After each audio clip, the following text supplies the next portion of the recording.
दर्शकबिन सबैलाई नमस्कार। म यतिखेर झापाको अर्जुनधारा यानि कि बस पार्कको एरियामा छु। सायद अहिले हजुरहरूले जताततै सोसियल मिडियामा देखिरहनु भएको छ। यो चाहिँ अहिले बस पार्कमा चाहिँ यसरी यहाँ हेर्नु 3 तलाको यत्रो बडे मानको घर यसरी पुरै कोल्टे परिसकेको छ। एकदमै अन्तिम अवस्थामा, अब यो ढल्नको लागि अन्तिम अवस्थामा पुगिसकेको छ।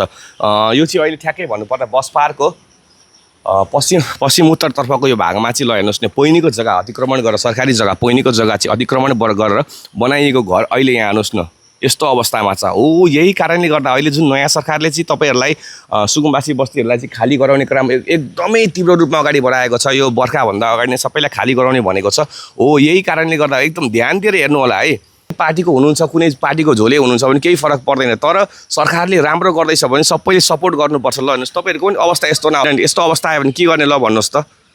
यस्तो अवस्था आयो भने गर्ने के, कसले के गर्न सक्छ? यो अहिले उहाँहरू चाहिँ सुतिरहेको बेलामा, मध्यरातिको 1:30 बजी राति सुतिरहेको बेलामा चाहिँ यस्तो भएको छ। अब यो घर पुरै ढलेर मान्छेको ज्यानमाथि नै केही भएको भए झन् के हुन्थ्यो ल भन्नुहोस् त। अहिले ठिक, मान्छेको ज्यान त बच्यो, घर मात्रै ठिक छ, घर त बनाउनु मिल्छ, तर मान्छेको ज्यानै गएको भए के हुन्थ्यो? राति सुतिरहेको बेलामा ज्यानै यसले थिचेर मान्छे मरेको भए के हुन्थ्यो ल भन्नुहोस् त हजुरहरू।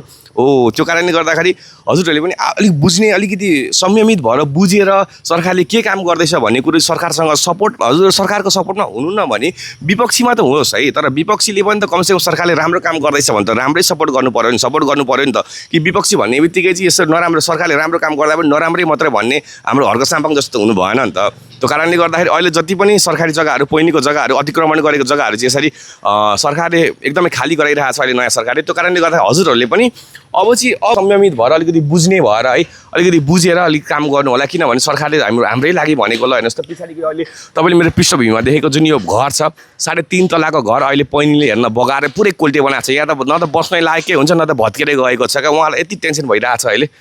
हो, यही कारणले हो नि त सरकारले तपाईँहरूलाई चाहिँ पोइनीको जग्गा अतिक्रमण गरेर घरहरू नबनाउनु भनेर तपाईँहरूलाई सरकारले यसरी खाली गराएको हो। त्यही भएर अब चाहिँ यो भिडियो जति सक्दो सेयर गरिदिनु होला, ती झोलेहरूसम्म पुगोस्, ती भातमारा झोलेहरूसम्म चाहिँ यो भिडियो पुगोस् र सबैलाई सद्बुद्धि आओस्। सरकारले राम्रो काम गर्दैछ, सुकुम्बासी बस्ती हटाउनमा एक सरकारको धेरै राम्रो काम हो। त्यो कारणले गर्दाखेरि हजुरहरूले पनि साथ समर्थन दिनु होला। नभए तपाईँहरूको पनि यदि तपाईँहरू पनि खोला छेउमा यसरी जग्गा अतिक्रमण गरेर बस्नु रहेछ भने तपाईँहरूको पनि पारा यस्तै होला है त।